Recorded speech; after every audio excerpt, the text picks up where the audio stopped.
Olá, seja muito bem-vindo ao canal 7 de Teologia. Aqui é o pastor Sérgio Lenz e hoje é dia de escola bíblica dominical e que alegria, pois vamos começar um novo trimestre na presença do nosso Deus. E eu te convido, te conclamo, te suplico, venha para a escola bíblica dominical, venha aprender a palavra. Afinal de contas, quem nasceu de novo quer alimento. É como uma criança que vem ao mundo, a primeira coisa que ela procura é o peito da sua mãe para mamar, para buscar o alimento sólido para a sua vida. E você que nasceu de novo, você que ama Jesus, não pode ser diferente. Você precisa desejar o leite puro, o alimento saudável da palavra de Deus. E falando em palavra de Deus, novo trimestre na porta, lições à Igreja de Cristo e o Império do Mal. E são lições preciosas. Veja as temáticas dessa lição. Primeira lição, a Igreja diante do espírito da Babilônia. Uau! Nada mais contemporâneo do que isto. Lição 2, a deturpação da doutrina bíblica do pecado. É o relativismo chegando aí na porta. Lição 3, o perigo do ensino progressista. E isso é problema. Lição 4, quando a criatura vale mais que o Criador. É o mal do antropocentrismo. O homem no trono e Deus virou menino repositor de gôndola de supermercado. E isso precisa ser estudado. Lição 5, a dessacralização da vida no ventre materno. A polêmica sobre o aborto. Pois é, vamos tratar sobre isso também. Lição 6, a desconstrução da masculinidade bíblica. É esse problema dos meninos Nutella que nós estamos vendo nesta sociedade. Parece que não nascem muitos homens raiz, homens macho, como a Bíblia orienta a ser. Lição 7, a desconstrução da feminilidade bíblica.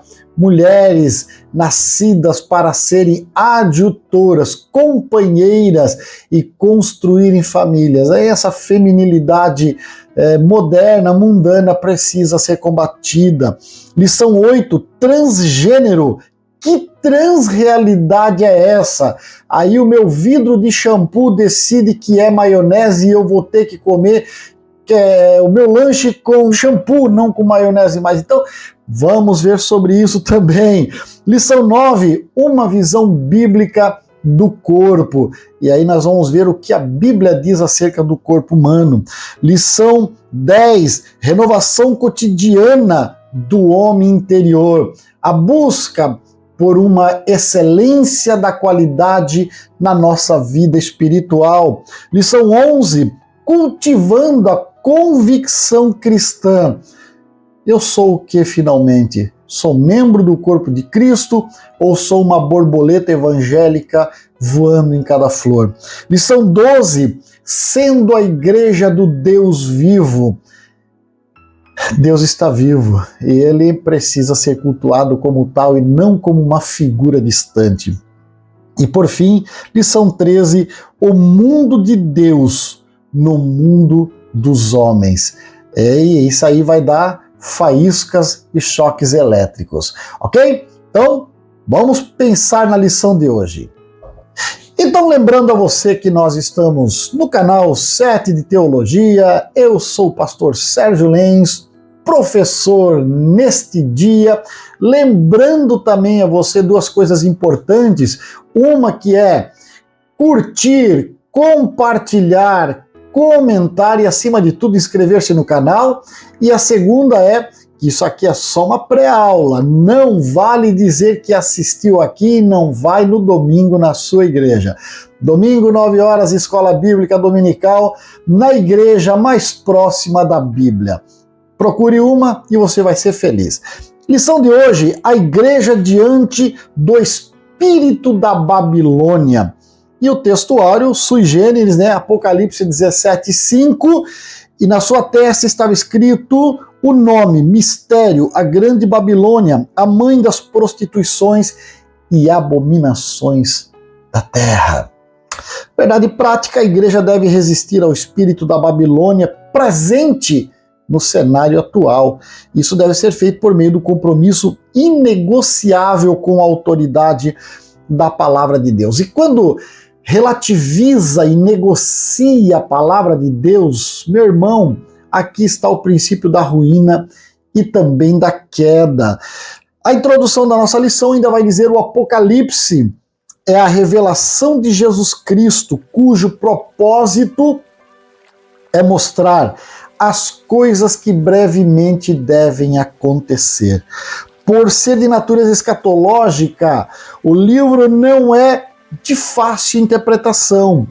E por isso convém esclarecer que nessa lição não se pretende identificar a Babilônia literal, nem listar os eventos da grande tribulação. Nosso objetivo nesta lição é alertar a igreja acerca dos aspectos gerais do espírito da Babilônia. É mais ou menos dessa forma. Nós sabemos que no Apocalipse 13 fala sobre o número da besta e muitas coisas têm se dito, muitas teorias têm se levantado. O número da besta é 666. E lança luz, não é uma interpretação, por favor, não diga que você viu isso aqui no canal, é só lança luz ao nosso pensamento. Paulo escrevendo a Timóteo, 2 Timóteo capítulo 3, ele sabe, porém, isto: nos últimos tempos sobrevirão tempos difíceis, tempos trabalhosos, os homens serão, e ele dá 18 características do homem do pecado dos tempos finais. E essas 18 características podem ser subdivididas em 3 grupos de 6. 6, 6, 6. Quer saber como vai ser o homem do pecado? Quer saber como o anticristo vai governar esse mundo? Tá lá todas as características. Lança luz sobre o nosso pensamento, ok? Você está vendo na tela aí, a nossa lição, ela é subdividida então, ou dividida em 3 tópicos. Babilônia e seus significados. Também o segundo tópico, o espírito da Babilônia. E o terceiro tópico, a posição da igreja diante do espírito da Babilônia. O primeiro tópico ainda, ele é subdividido: a grande prostituta, a mulher e a besta escarlata e o mistério, a grande Babilônia. É preciso entender que todo o contexto ou todo o texto que essa lição traz, todas as explicações, elas vão nos lembrar que nos últimos tempos, e se nós somos a geração dos últimos tempos, nós temos o direito de aplicar esse texto bíblico à nossa realidade. E logo vai surgir uma pergunta: mas pastor, lá no 1º século, lá no 3º século, lá no 10º século, lá no 15º e no 16º século, no período da Reforma, lá no 18º século, no nascimento das missões modernas com o renascentismo europeu, né? Lá no 20º século, com o advento da Grande Guerra Mundial, e assim por diante, eles também não viram no seu tempo a situação que poderia ser aplicada a esse texto? Claro que viram. E não se cumpriu. E aí você vai dizer, então eles viram errado. Não, eles viram certo. O texto da palavra se aplica a cada geração e nos lembra uma verdade: que em todas as gerações haverão problemas, em todas as gerações nascerão circunstâncias que se aplicam à profecia bíblica. Não quer dizer que está errado se Jesus não voltar naquela geração. Quer dizer que o Senhor deixou alertas para que aquela geração não se perdesse. Você lembra de Nínive? Jonas foi lá, pregou para eles se arrependeram, até os animais jejuaram naquele dia. E o que aconteceu? Aquela geração se arrependeu, se converteu, foi perdoada. Mas 100 anos depois, quando Deus manda novamente um profeta, se não me engano, o profeta Naum, ele faz as mesmas profecias mas aquela geração não se arrepende. E o que acontece? Eles são exterminados e apagados da face da terra. Então, para cada geração, a profecia está aí, está dita, está lembrando-nos que breve Cristo virá, mas se Jesus não vier, nós iremos. E para que nós possamos ir com Jesus e estarmos de fato preparados para recebê-lo, precisamos atentar e aplicar a palavra à nossa vida. Eu digo que a profecia, ela trabalha numa fase do já agora, ainda não. Já agora somos salvos. Ainda não se manifestou a nossa salvação de forma completa. Já agora somos santos, ainda não nos livramos totalmente do pecado. Então, no já agora ainda não, há um período elástico de tempo no qual cada geração tem a possibilidade de aprender com a palavra, e isso é muito maravilhoso. O nosso Deus é fantástico por conta disso. O ponto 2 da lição, o espírito da Babilônia, ele vem subdividido em 3 tópicos: no sistema religioso, no sistema político e cultural e no sistema econômico. E aí envolve todas as áreas da nossa vida. Porque no sistema religioso, o que nós vemos hoje? O evangelho prostituído em muitos lugares. Um evangelho que dá vergonha. Você acompanha aí nos reels da vida, do Instagram, e também acompanha nos TikTok da vida, e você acompanha nos Facebook da vida, postagens curtas, retiradas, extraídas de cultos evangélicos praticados aqui no nosso país, que é uma vergonha. É um tal de roda-roda, é um tal de pegar martelo para derrubar a pessoa, para quebrar muro que não existe, é um tal de atirar flecha fictícia no diabo. Uma vergonha, um evangelho prostituído. Isso é o espírito da Babilônia, que já entrou e deturpou aquilo que era para ser a exposição clara da palavra. Nada mais passa do que um picadeiro de palhaços fazendo as suas macaquices. Então, voltemos à Escritura, voltemos aos 5 solas, pesquisa aí que você vai saber do que eu estou dizendo. Ok, no sistema político e cultural, nem precisa ir longe, basta olhar para o nosso país e ver o que é que a política e a cultura está fazendo para destruir os valores da família cristã, os valores da moralidade e principalmente os valores religiosos puros que estão contidos na palavra de Deus. Não precisamos dizer muito, né? No sistema econômico, eu sempre digo assim, tem que ficar muito ruim logo para que Jesus venha, porque enquanto estiver bom, nós vamos ficar na mesmice. Então o sistema econômico, ele está em cima de uma bolha se equilibrando e explode a qualquer momento, e quando explodir vai ser feio, né?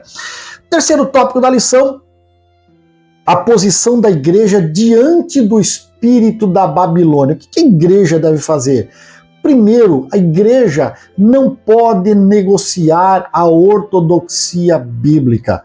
Vai chegar o tempo, anote aí, em que nós, os pregadores, os ensinadores, os pastores e principalmente nós, os crentes em Cristo, seremos duramente perseguidos pelas nossas posições e convicções. Eu costumo dizer que o bom senso cabe em todas as relações. Você não precisa ir num movimento, numa passeata LGBTQIA+, e pegar a Bíblia, abrir e dizer vocês estão tudo condenado e coisa que eu valho. Você não precisa fazer isso. O bom senso, deixa ele. Se Deus que é Deus respeita essa gente, se Deus que é Deus respeita e permite que os homens sejam mentirosos, trapaceiros, arrogantes, gananciosos, que eles falem contra ele, quem somos nós para ir lá e arrumar confusão? Nós precisamos provar com as nossas vidas, humildes, sinceras, simples, honestas, justas e apoiadas na ortodoxia bíblica, que nós somos diferentes, que é possível ser grandemente abençoado sendo humilde. Então, como já dizia um hino antigo, calmo, sereno e tranquilo, o crente vai indo, até passando por lutas e perseguições, mas ele não deixa da cruz, ele não larga de Jesus. Então fique com esta palavra, tá? O ponto 2, a posição da igreja é formar o caráter de Cristo. E aí, você, tá me ouvindo aí, papai e mamãe?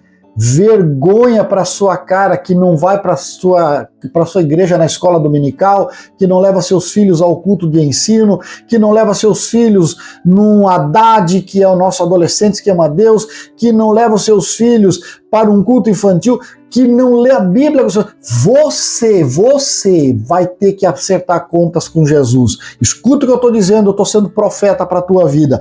Formar o caráter de Cristo é minha obrigação. Eu preciso lutar até o fim com os meus filhos, com a minha família, com aqueles que estão à minha volta. O caráter de Cristo. Paulo disse, eu sinto dores de parto até que Cristo seja gerado em vocês. Cristo foi gerado através da tua vida naqueles que te rodeiam? Se não, não adianta dizer faça o que eu digo, não faça o que eu faço. E o último tópico, nós como igreja precisamos aguardar a volta de Cristo. Você ainda diz, Maranata, ora vem Senhor Jesus. Você ainda espera Jesus? Você se alegra com a possibilidade de morrer a qualquer momento e estar com Jesus? Pois é, a nossa lição termina dizendo, vivemos um período em que o espírito da Babilônia exerce forte influência na sociedade global. Suas ações buscam o completo domínio político, econômico, cultural, religioso em oposição aos valores da fé cristã. O avanço dessas ideologias aponta para o rei está voltando. Oh, glória a Deus! Nesse interlúdio, é dever da igreja oferecer resistência ao mal, ensinar a doutrina bíblica, formar o caráter dos discípulos e santificar-se para a vinda gloriosa do Senhor. Mais uma vez, agradeço o carinho da sua companhia, dizendo a você que Deus era, Deus é, Deus será o maior, o melhor e o mais fiel companheiro. Eu te espero no próximo vídeo. Forte abraço, até domingo, 9 horas.